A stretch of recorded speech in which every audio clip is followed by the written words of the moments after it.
L'initiative présidentielle pour une éducation de qualité est en marche dans la région du Centre-Est.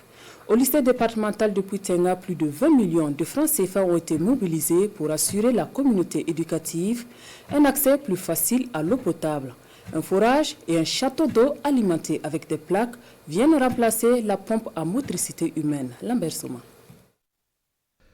Le personnel et les 1670 élèves du lycée départemental de Pouitenga voient leur accès à l'eau potable renforcé.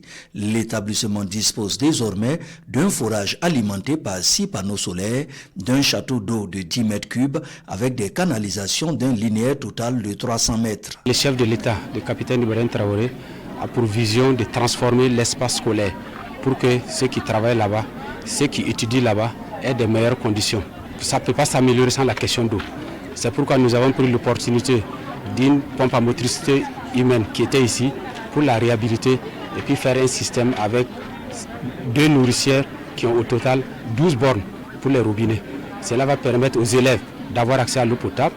Ils ont même fait un robinet pour les populations riveraines qui vont venir pour s'approvisionner. D'un coût global d'un peu plus de 20 millions de francs CFA, ces infrastructures reçoivent l'assentiment de la communauté éducative. Tous nos remerciements au ministre ici présent et solliciter aussi un autre accompagnement pour la réalisation d'un autre projet qui est celui de la mise en place d'un jardin scolaire au sein de notre lycée ici. Afin de renforcer le couvert végétal du lycée départemental de Pouitenga, des plants d'arbres sont mis en terre. Le ministre Barrot demande l'implication des parents d'élèves et des riverains dans la gestion optimum de ces réalisations. Conscient du rôle que joue l'éducation pour un pays, l'association citoyenne de paix pense qu'il faut reconstruire l'école burkinabé pour les Burkinabés.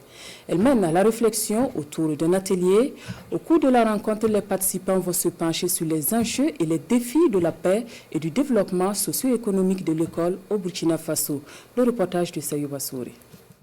L'école du vivre ensemble, c'est la trouvaille de l'association citoyenne de paix pour inculquer les valeurs de bon voisinage, le respect mutuel et l'acceptation des enfants dès le bas âge. Pour les responsables de l'association, l'enseignement du vivre ensemble constitue l'une des solutions face aux défis sécuritaires que traverse le Burkina. Les volontaires pour le développement de l'école, en abrégé VDE. Les VDE, à l'instar des VDP qui vont au combat pour libérer la mère patrie, et ils vont à l'école pour la restauration des valeurs, pour l'éveil au métier. La phase pilote du projet, l'école du vivre ensemble, commence le 9 juin 2025 au lycée municipal Vénégré.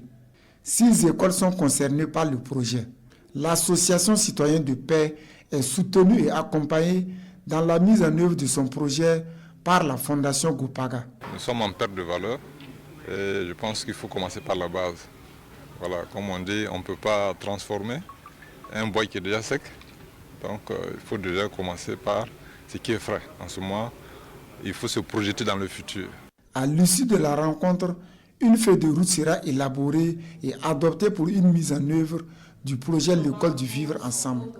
Pour le parrain de la cérémonie, Thomas Traoré, l'éducation est la base de tout fondement. Des enfants bien éduqués constituent une relève pour bâtir la nation burkinabé.